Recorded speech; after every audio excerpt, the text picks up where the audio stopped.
The next morning, when Sylvie's eyes open amidst the clouds, she has fallen towards the ground.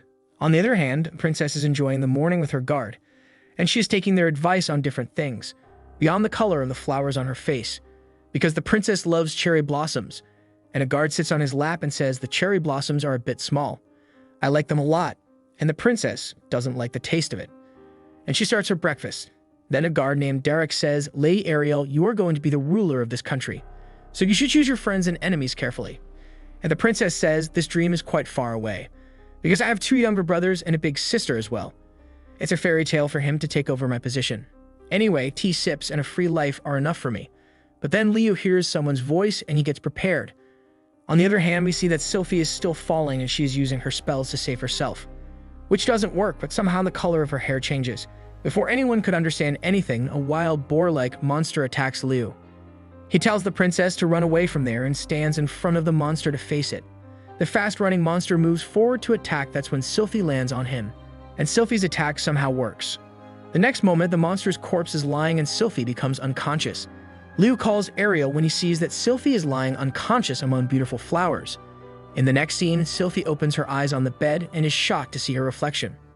She thinks it's a dream. Then Ariel tells her that it's not like that. She is now in the royal palace of the Azure Kingdom. Then she asks Sylvie about her. On which Sylvie says that she is from the Bona village and she doesn't remember how she came here. When she opened her eyes, she was in the air. The princess says in a gloomy voice that maybe the whole Fatova region has been completely destroyed along with your hometown. It will be difficult for you to find your friends and family, and you may even be punished in the middle of your treatment for trespassing in the royal palace. Then the princess, looking at her, says, wear this and stay with me. Change your name and appearance too. I will help you find your family. After this, the scene shifts. We see that Sylvie wears her guard's uniform and joins Ariel. Along with Luke, she was also the princess's guard, and her new name is Fitz. Fitz, along with her protection, sometimes worked as a maid for the princess. Ariel asks Luke about today's schedule, on which Luke tells that after breakfast there is a party in the afternoon. After that, there is a meeting with Sir Pilliman. Ariel says, Sir Pilliman, so formal he is your father, isn't he? Luke says, we keep public and private matters separate. In the afternoon, when Ariel enters the party with her guards, everyone's eyes are fixed on them. She wishes them all a good day. Then Sir Pilliman comes there and greets the princess and asks her to come to the afternoon meeting. Then Ariel's elder brother comes there with his principal and says, Sir Pilliman and my dear sister, it seems you both are talking something private. But the princess says the right thing. Gravel brother, have a good day. You caught us. Anyway, we were discussing the sweets of the feast. Gravel says, anyway, leave it. You are my dear sister. Why don't you sing a song for us in a sweet voice? And he leaves from there. Then his disciple says, this is strange, the princess's movement. Gravel says, no, this elf with glasses, the silent Fitz. His disciple says, well, appeasing. No one has ever seen him speak. We see that Fitz is shaking, on which the lute tells him not to do this and tells him to pay attention to Lady Ariel. The lute goes ahead and starts socializing with the rest. Fitz is listening to all of them. People call him the silent Fitz commander. They are making fun of his glasses and appearance. After hearing so much judgment, she gets tired and sits down. Then a man asks for a hand to help him get up. And as soon as he touches his hand, he says, this hand is very soft and feminine. Fitz gets scared and moves back, then she bumps into a noble person, and she drops the liquor from her hand and falls down. And then a silent tension builds up there, which is broken by the sweet voice of Princess Ariel, who is singing in a beautiful voice, which makes everyone happy. Along with her elder brother, many claps are raised for her. Then Princess puts an exam in the name of the beautiful future of the Azure Kingdom. We see that Gravel is jealous of her sister's popularity. The other hand, Luke says, today the princess saved you, but till when? To which the princess says, don't worry Fitz, you have saved my life. Luke and I will save you at any cost. After all, we are friends, aren't we? Fitz is happy. We see that night, Fitzy's Sylphis was not able to sleep. She was having nightmares in which she is just falling in the dark. She starts crying. Luke understands this, but he could not help her, so he goes back to sleep. The next morning, we see that Ariel's mind is not properly focused on useful things, but then she says, I can defeat my brother in just one matter, and that is popularity. So Sir Pilliman, you will have to work even harder. Sir Pilliman says while leaving, okay princess, I'll see what I can do for you. But until then, you have to try not to show yourself weak. And Luke, protect the princess at the cost of your life. Luke and Fitz bow down and Sir Pilliman leaves from there. Ariel asks Fitz, Fitz, I am very happy with your dedication and hardworking nature. Fitz says, but other nobles don't think so. Ariel says, don't think about them, I will always like you. Fitz comes running to Ariel and says, "Thank you very much." "Lady Ariel, did you get any news from my family or friends?" Ariel says calmly, "It feels like they have gone to different boys in this world.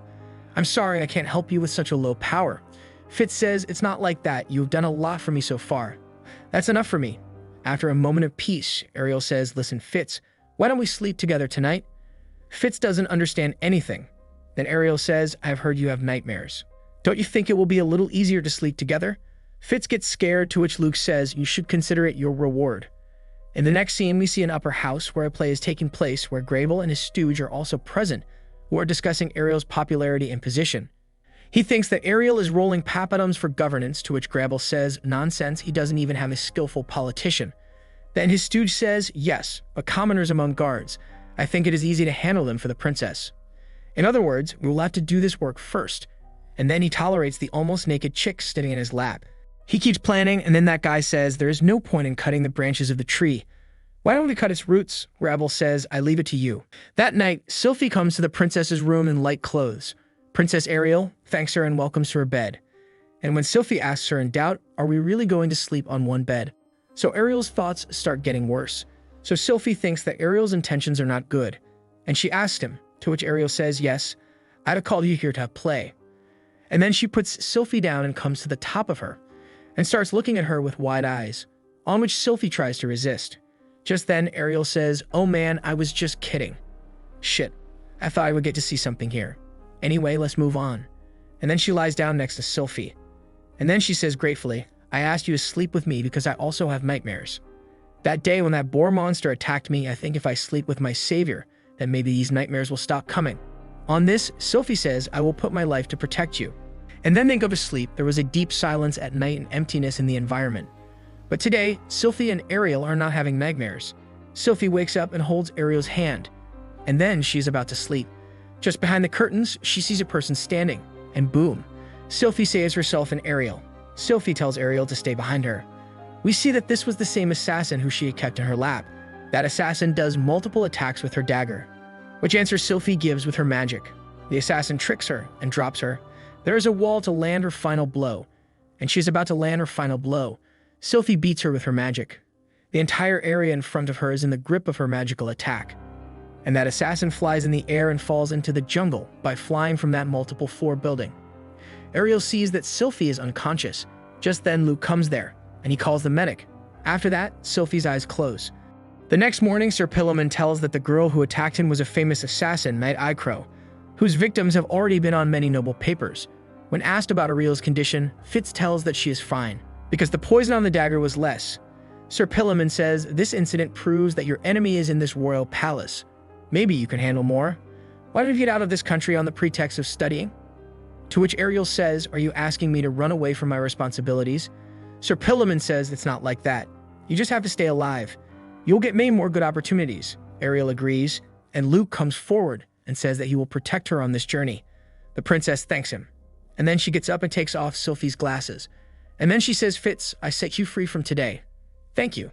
Whether you get punished for entering this palace or not, but keeping you as my protector was the best decision of my life. Forgive me. I got a little selfish. I couldn't help you find your family and friends, but now I don't want to give you any more problems." Sylphie says, "It's not like that, and you said that we are friends, and I want to help my friend in this difficult time. When my friend is in danger, how can I turn my face?" And then she takes back her glasses and wears it, and she smiles and says, "I want to go with you willingly." After this, Ariel thanks him, and then Ariel says, "I will be the ruler of this kingdom at any cost." Sir Pilliman and Luke bow down and honor their future ruler. And that day, Sylphie decided to save her friend. And after that day, there were no more nightmares. We see that a cart is passing through the snow-covered jungle, and there are also Rudius and many other travelers inside it. Some of them are playing some stupid games, and a girl is playing with her arrow. Then the lady sitting next to her asks, "Rudius, are you sad? Is something bothering you?" Rudius just apologizes and does not reply. That lady asks him the reason for going north and his name. She tells him that we are going to a dangerous place and we are mercenaries and you look like a mage but very young. The little girl sitting in front of Rudius is reminding someone, on which Rudius say it is important to answer this, but then Rudius realizes that he should handle things properly. He tells that he is going north to find his mother. The woman in front of him says north is not a small place. It is a land of poor people, and it is divided into 3 big parts, which is also called Magic Nations. Kingdom of Rano is best for magic education. The Duchy of Nera is for magic tool manufacturing, Duchy of Basharant for magical research. Which one do you want to go? By the way, we are going to Basharant. The next day, they reach and separate, and Rudius goes to a hotel and asks for a room on rent for a month. That man asks him for money, but he keeps all the coins in Rudius' hand. We see that Rubius closes his window and sleeps in a stone-cold place without lighting a fire. His behavior becomes like that of a depressed and self-harming person. He has Era's hair in his hand, and he is missing her. He convinces himself that he has to find Zenith, and he goes to sleep. The next morning, he wakes up and goes to a bounty hunting guild. Their people do not understand why a child came here. They are doing different interpretations. Then Rudius goes to the counter and disbands his party, so that people think that everyone has been killed except him and his party. Then he picks up one of the bounties in front of him and wants to do it, and when there is no party, he talks to him alone. Just then, Rudius gets a pain on his chest. He quickly puts one hand in the other pocket and starts doing something when he returns to normal. The woman found on the carter comes there. She asks him the reason for his sadness, and after understanding everything, she tells him to come to her party because Rudius needed money, and they can complete the bounty together, on which Rudius agrees. The scene shifts while walking. They are learning more about each other. That woman's name is Susan, and that girl's name is Sarah. Susan says, "You should give it others chance and you will need a party." Sarah also agrees. Rudius thinks they are saying, "But they are helping me out of pity." Susan says, "Okay, we will do this in the morning. So meet me at the North Gate as soon as tomorrow morning. I will tell you our formation and how long will Sarah tease him." Sarah tells him to be quiet, and Rudius' attention is again drawn to that. His face looks like someone whom Rudius knows. The next morning, Rudius reaches there before them, on which Susan is surprised. Rudius say that he had just woken up. Then he gives his introduction. "I am Rudius Greyrat. I am a mage, and I can perform magic without speaking." Where everyone gets surprised, Susan extends her hand of friendship, but Rudius refuses to shake hands with her. But Lady Susan does not mind. Then Lady Susan, while walking, explains their position to them. She tells that she is the vice leader, and there is a vanguard in her party counter arrow.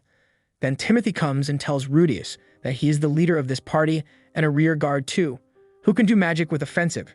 That Mimir, who does magic healing, and then Patrice, who is a vanguard like Lady Susan, and then at last Sarah, a archer, who counterattacks. But she says in anger, "I don't want to see you, but I respect Lady Susan. I will not forgive you if anything happens to our teammate because of you, Rudius." He sees a glimpse of Eris in it. After that, they have almost reached there. The leader says, "Our target is luster grizzlies, who have a weakness. They can see less at night." Then Susan tells them about her plan and how to coordinate well, where she tells Rudius that he will halt them first and then stay behind, will guard them all. In short, he will be like a backup. Then Timothy will attack them, will reduce their numbers. After that, he and Patrice will attack them, and Sarah, Patrice will cover them and will heal the wounded in the Mimir. On which Rudius first has an objection because he also wants to fight, but Sarah scolds him and then he agrees, and he has no objection to anything. When Rudius stands aside, Timothy comes to him because he had only seen his teacher doing magic without speaking, but Rudius says, "Despite this, I have lost many people and I can't get them back." After we see that they are about to attack the grizzlies, those who are sleeping in a herd, then Timothy reads the magic and attacks them again and again and keeps doing it. Rudius also makes the ground swamp and traps them. The traps are working. They all think that the work is easy and it will be done without fighting. Then Rudius feels the movement in the ground and he listens carefully. Before anyone could understand anything, we see a lot of big grizzlies which are stuck in the mud and are coming towards them. Timothy tells him to back off, but Rudius does not run. He accepts death because after Eris, he had nothing to lose. But Susan saves him and the running party has to stop, and a fight begins between the counter arrow and the grizzlies with wild camera movements and bloody battle where they were fighting. Rudius was fighting himself. It was also difficult for him to breathe. He sees everyone around him losing. When Lady Susan falls injured, Sarah extends her hand towards him. A large amount of grizzlies is still active in front of them, but then Rudius moves forward and tells him to stay back. He moves forward and creates a large energy sphere with his power. Sphere rising above his vent feels like a scarlet sun. The grizzlies are scared, and when Rudius attacks them with it, there is an explosion which could have been seen from a long distance. And when the sun rises, we see that they are all removing the skin of those grizzlies, and then while burning the body of the grizzlies, Susan thanks Rudius. But now Rudius is also happy. He thanks him for bringing with him, and he shakes hands with Lady Susan. Then Sarah comes there, and she also thanks him for saving everyone's life. And when they all go back to the guild with that skin, people first discriminate them because they are outsiders.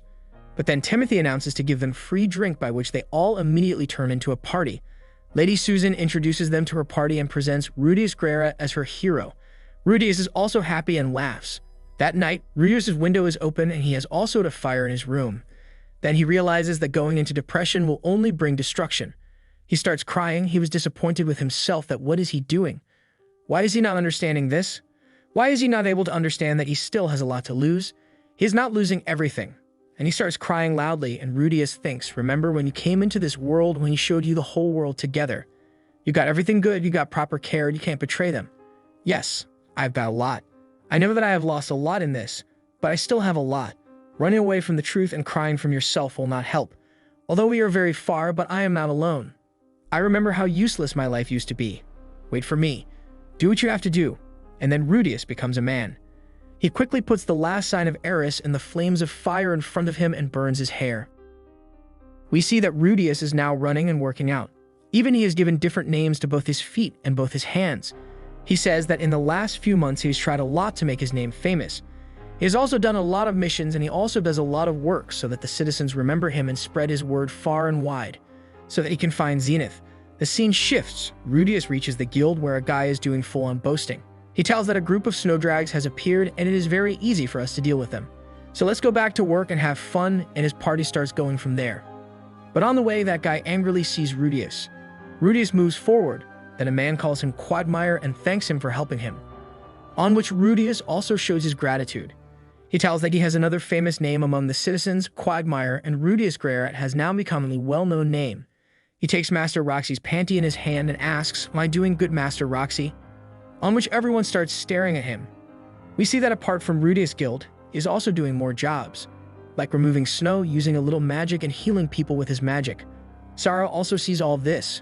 One day, they meet each other in the morning. Sarah invites him on a mission, on which he gets confused at first, but on the request of Lady Susan and team, he joins her. Their mission is in Galdar Ruins, which is one of the ruins of the first human-made castle. Rudius sees from his vision that Sarah is about to fall, and then he saves her. Their job is to collect the scale of snowdrags. An A-class commission is very easy. Lady Susan says, we just have to collect this and we will go. Remember that we don't have to go beyond that statue. Rudius sees that many things here resemble the demon continent. A statue is seen there, which he may recognize, but just then, a snowdrag comes there. He gets scared and many snowdrags come one by one. Rudius runs from there and also tries to stop them with his magic. Then when he turns around and sees, he does not see any teammates. He thinks that everyone has run away. But just then, Sarah attacks them. Then one by one, everyone attacks those snowdrags. Lady Susan and Patrice's attacks, from which the snowdrags start running away in fear. Suddenly, a man comes over there who very quickly starts killing them. And after killed all the snowdrags, he comes close and punches Timothy and says, Ashel, how dare you to overtake our mission? On which he tells that this is just a misunderstanding. We are doing some other mission, and this place is Galdar Ruins. He explains to him that Galdar Ruins and Elborn Cave may be connected. Further, he says, but I am not going to share this with you. You get a good job, so you can keep your drakes. He then apologizes to Timothy for punching him. Timothy and team take their share and get happy in that. And then their after party is going on. They are talking about each other, they are praising each other, and there is an atmosphere of happiness. But Rudius sees a glimpse of young Paul in that guy. Suddenly, that guy comes there and drunk. He comes and says to Lady Susan, forgive me, what happened there was my mistake. But I hated the look on your face, Timothy. Quagmire, your face is the ugliest, especially when you smile. It's a shame. You pretend to smile, but you cry from inside. What do you think who you are? You want people to pity you, but why? I have never seen a more pessimistic person than you. I hate a disgusting person like you. Rudius says, I am sorry, but if I get stuck in your eyes, then I will get away from your eyes. On which the man gets even more angry and breaks the table and picks up Rudius from his neck. Not taking the reward of the mission and just telling people to spread their name, what do you want to prove there? And he keeps sneezing on him, because of which his friend takes him away from there. Sarah and Rudius agree that such a lowly person may be somewhere. Anyway, the scene shifts. Rudius sits still, and then that man comes and says, where are your companions? Rudius says, I spread my name for a reason. On which the man says, yes, that's fine, but you are doing this work half-heartedly. After this, he leaves from there. Then his team comes there, and Lady Susan tells that Sarah and Mimir are no longer there. In the middle of this snowstorm, the wild snow buffaloes killed them. On which Timothy says, we only saw Mimir die, we are just separated from Sarah.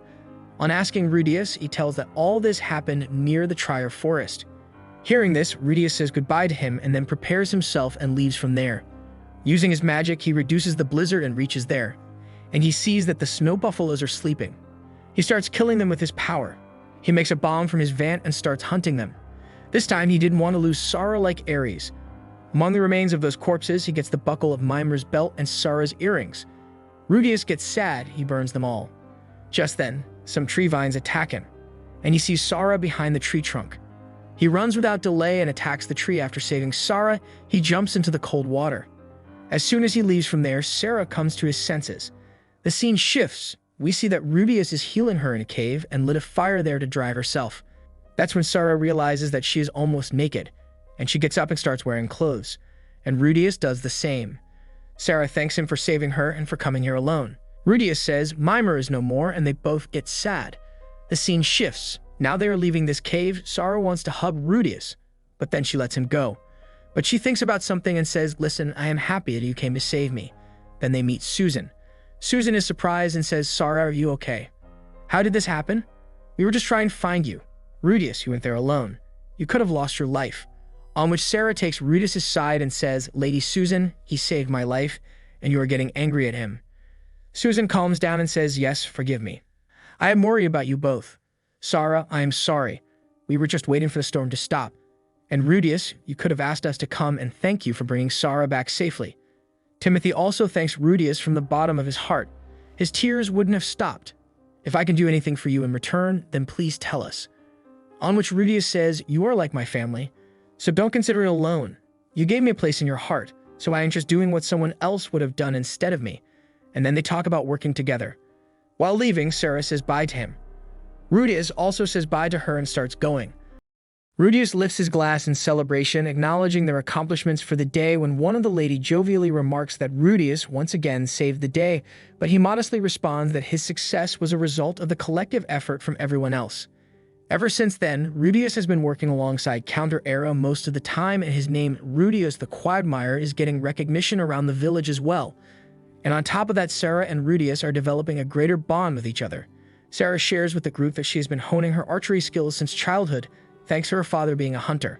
That's why she continues to rely on her bow. However, she admits that as an adventurer, it becomes slightly inconvenient for her to use it. Rudius' father, on the other hand, is a knight, but it seems like he is more talented in magic rather than swordplay, and because of that, he is now being taught by a private tutor who is a mage named Roxy. As Sara processes this information, she inquires if the tutor is a female. Rudius confirms, adding that not only is his tutor a woman, but she is also an incredible individual and his master.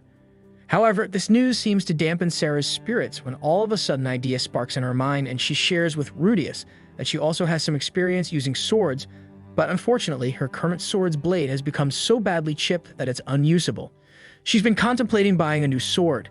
With hope in her eyes, Sara asks Rudius if he's available tomorrow and if he would be willing to accompany her for shopping. Rudius gladly accepts her invitation.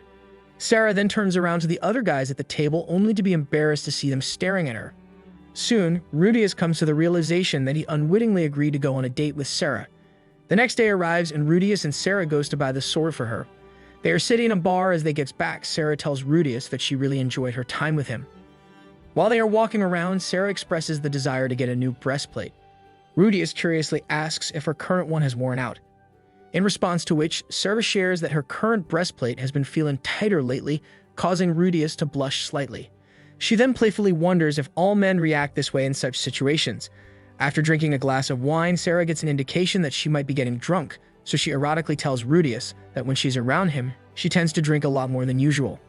As Sara leans her head on Rudius' shoulder, finding comfort and safety in his presence, Rudius contemplates whether this could be what people call romantic interest. While pondering, he debates whether to place his hand on Sara's waist or not. Shortly after, an unspoken connection passes between them through a shared gaze. However, Rudius quickly breaks the moment by attempting to distance himself, mentioning that it's getting late. Rudius decides to wait for the right moment to make a move on her, as he didn't want to ruin his chances. However, Sara tells Rudius that she still wants to talk with him for a while. Rudius proposes that they should go someplace else, but after a moment's pause, Sara suggests that she would rather prefer to go to his room. Rudius feels the need to act instantly as he decides to go with the flow, and so he agrees with her. Rudius and Sarah goes to his room as Sarah takes off her coat and sits on the bed. Rudius offers her a drink, to which Sarah asks him to come closer to her instead. An expression of sadness is seen on Sarah's face as she tries her level best to act normal. Rudius wastes no time and sits beside her, when all of a sudden Sarah openly expresses her gratitude to Rudius for saving her in the past, while acknowledging that she is ready to share an intimate moment with him at that time. Rudius wastes no time as he passionately begins to spend an intimate night with Sarah. She unexpectedly stops him. Rudius realizes that there is something wrong, so he starts cursing his fate for not favoring him at the most important moments of his life.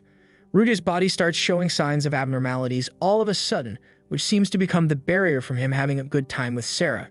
Silence occupies the room, and there is nothing Rudius can do to avoid it. Sarah gets dressed up and goes over to the door while telling Rudius that she does not like him and that she only wanted to give him pleasure because she felt a need to repay her debt to him. Sarah then tells Rudius that this is just an obligation for her, but Rudius does not look like he is taking this reveal well, as he asks her to wait, but to no avail as she leaves. The room gets cold and Rudius starts shivering. Some time passes by and Rudius goes to a bar where he asks for another drink from the bartender, who tells him that it looks like he is drunk already. Rudius, in a loud tone while being furious, asks the bartender to do what he is told. Suddenly, Saul arrives there and instantly starts ridiculing Rudius. Rudius stays quiet for the most part, but Saul did not feel the need to stop as he continues to ridicule and provoke Rudius, both at the same time. Rudius gets up and punches Saul while letting off his frustration, leading Saul to fall onto the ground. Rudius then gets on top of Saul and starts punching him again and again while pouring his heart out after getting dumped on by Sarah. Unable to contain his emotions any longer, Rudius unleashes all his pent-up feelings, even though he knows that Saul is stronger than him. Despite the blood pouring out of Saul, he continues to land punch after punch. Alphonse interferes and asks for Saul to not tease Rudius so much, and soon Saul apologizes to Rudius. He tries to console him as he offers him to drink with him and let him know what his problem is. Rudius summarizes the entirety of his problem to Saul and asks him not to make fun of him. Rudius, although stubborn, explains to Saul as to why he is depressed, which goes way back to when he used to love someone and when they had their first moment. Rudius continues telling Saul that when he woke up, the girl was gone on a long journey, and soon he bursts into tears wondering as to why Eris left. Saul tells Rudius that maybe his last-minute action did not end well, so he proposes to Rudius to find a cure for it.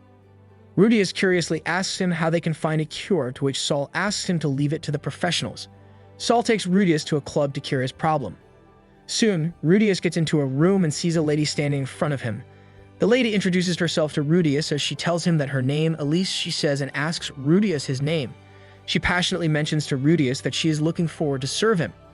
Elise lets Rudius know that she has heard of him from her sister, who was cured by Rudius, and shows her gladness to be able to serve Rudius. As she holds onto his arm, Rudius attempts to break the intense moment by requesting Elise for another glass of wine. Elise once again grabs Rudius by his arm, leading Rudius to ask her if they should start soon with curing his problem. Elise gets up and undresses herself and requests Rudius to head to the bed. As Saul is telling his stories to a couple of girls, Rudius arrives along with Elise and tells Saul that it didn't work out. Saul asks Elise as to what she thinks about this problem, and she tells him that Rudius seems to be afraid of women. She tells Saul that the only solution to the problem is for a woman who loves Rudius unconditionally to intervene, and in Rudius' mind, Roxy is the only woman he can think of. In response, Saul offers Rudius a bottle of wine, suggesting that he drinks until he passes out. Later, a janitor arrives and gently wakes Rudius up, politely asking him to leave as they are closing for the night. During their journey back, Saul engages in a heart-to-heart conversation with Rudius, advising him that it's better to start with the easier layer first and gradually become familiar with it for effective results. Curious, Saul inquires whether things progress quickly with Sarah. However, being drunk and exhausted, Rudius can only manage to speak gibberish in response. Therefore, Saul candidly shares with Rudius that he might be the one holding back, needing more time to prepare himself. He reassures Rudius that Sarah has strong feelings for him. As they discuss the idea of Rudius communicating with Sarah, she unexpectedly approaches from behind during their conversation. Rudius, being drunk, starts speaking in a really inappropriate manner regarding Sarah. Unbeknownst to Rudius, Sarah overhears their entire conversation. As Rudius turns around, he is met with Sarah's approaching figure, and all of a sudden, she slaps him with force. She angrily tells him not to show his face to her ever again. Rudius is heartbroken and tries to kill himself with the sword laying on the ground, but Saul intervenes and prevents it from happening. Saul then proposes to Rudius to come along with him, prompting Rudius to question as to why Saul is going to such lengths for him. Rudius expresses his self-hatred and asks Saul as to why he doesn't hate him too.